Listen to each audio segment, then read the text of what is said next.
নমস্কার, সুবর্ণ গোলক ইউটিউব চ্যানেলে আমি সুমন আপনাদেরকে স্বাগত জানাচ্ছি। শুরু করছি নতুন একটি পর্ব। মেলা, এই শব্দটাই আমাদের কাছে একটা ভালো লাগা, আর সেটা যদি হয় রথের মেলা, তাহলে সেটা অবশ্যই আবেগে পরিণত হয়।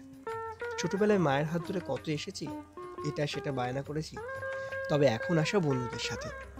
রবিবার মাংস দিয়ে ভাত খেয়ে তরুণ মজুমদারের কোহেলি সিনেমাটা দেখতে দেখতে কখন যে ঘুমিয়ে পড়েছিলাম বুঝতে পারিনি। ঘুম ভাঙলো মৌমিতার ফোনে, রথের মেলায় যেতে হবে। ব্যাস, মুখে হাতে জল দিয়ে ঘুম ভাঙিয়ে চললাম। প্রথমে এসে চোখ আটকালো এই ফটোগুলোকে দেখে। এগুলো কিছু কিছু আবার 3D, বেশ ভালো লাগছে দেখতে। তবে কেনার ইচ্ছে থাকলেও মেলা থেকে কেনার কথা ভাববো না, প্রচুর দাম নেবে তো। তবে মেলা ছাড়া বাইরে কোথাও দেখতেও পাইনি। গতবার রাজশাহী মেলায় দেখেছিলাম।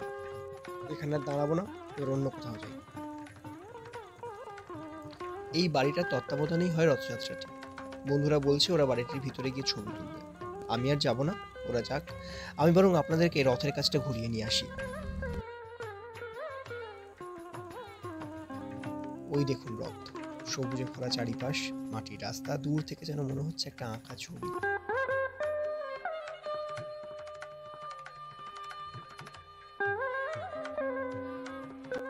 বাড়িটাকেও কিন্তু সব দিক থেকে সুন্দর লাগছে। আর এই সেই রথ, যেখানে রয়েছেন স্বয়ং জগতের নাথ।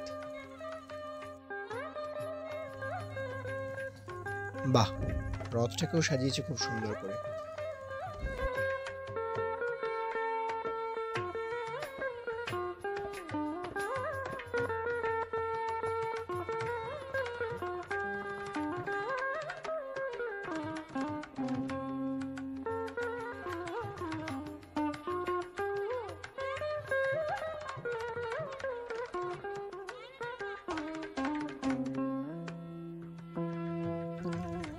দাঁড়ান, আমি একটু রথের দড়িটাকে ধরি, পূর্ণ করি।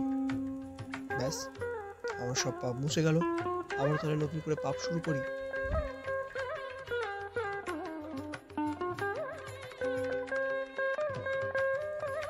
এই জায়গাটাকে দেখুন, যেন সেই শান্তিনিকেতনের সোনাঝুরি হাটটার মতো লাগছে। আমার তো তাই লাগছে।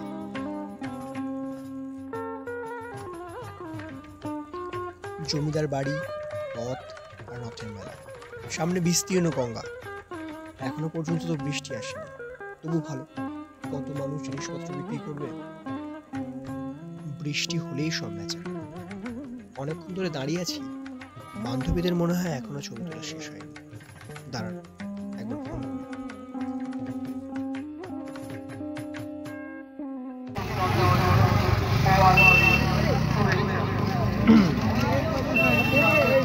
ছবি তোলা হলো? তোর না বেশি বেশি নাকি সব সময় সব কি কথা গেলে কি হতো?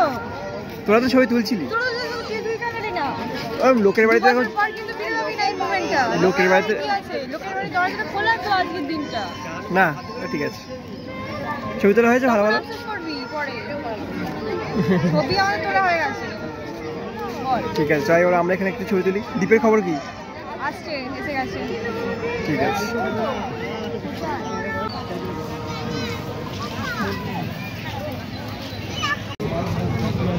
অবশেষে দীপের দর্শন পাওয়া গেছে। দীপ, তুই কেন ফোনটা বাড়িতে রেখে যাস বল? বউ ভাবে বউ, বাড়ি সব জায়গায় নিয়ে যাওয়া যায় না, ওই ঘুরতে নিয়ে যাওয়ার নাম করে আর বলবে রেডি হও, আর ঘুরে এসে বলবে নাও চিকেন চাউমিন তোমার জন্য। হ্যাঁ,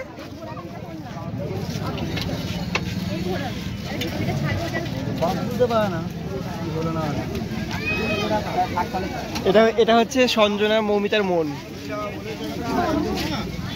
পেঁচানো। অপু ভালো মানুষ, অপু ভালো। কত করে সব হয়? 16 টাকা সব। এই স্কুলটা চলে? এখানে পড়ে? কিরকম স্টুডেন্ট হয়?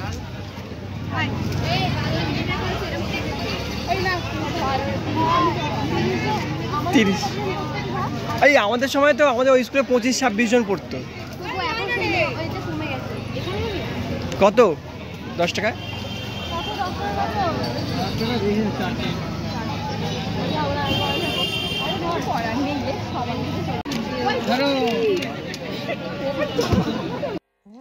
মোট আমরা 5 জন, 5খানা খাবার খাবো। আর সব খাবার পিছু টাকা পড়বে 10 টাকা করে। সঞ্জনা 10 টাকার ফুচকা অলরেডি খাইয়ে দিয়েছে, তবে এবার কি খাওয়া হবে সেটা নিয়েই চলছে পরিকল্পনা। এই ওটা খাবে তো সে সেটা খাবে না, সেটাই চলছে এখন। তবে আমার তো ফুচকা খেয়ে পেটটা ভরে গেছে মনে হচ্ছে। আর পেটটা ভরে গেছে, আর কিছু খেতে হবে না, সব বাড়ি যাই। কি হয়েছে? বাড়ি যাবো। বুঝতে পেরেছি ও ধান্দা। মানে ঘুরে ফিরে ওর নাম্বারটা আসবে, ওকে কল করবো। আমাকে তো এই চিনলি? আচ্ছা কেউ একজন বসে জায়গাটা ধর, আমার মনে হয় না জায়গাটা আমি কি বলছি? খাবি না তো? ভাই চল সবাই খাবো তো। কাকু ক টাকা গো? 20 টাকা? তারপর আমরা খেতে এলাম রোলার আইসক্রিম। যদি এর আগে আমি সেটা খাইনি, খেয়েছে দীপ। ও বললো নাকি এটা খুব ভালো খেতে, তো সেই ভরসাতেই নেওয়া। তবে এটা খাওয়াচ্ছে মৌমিতার অর্পিতা। ভালো খেতে, খুব একটা খারাপ নয়।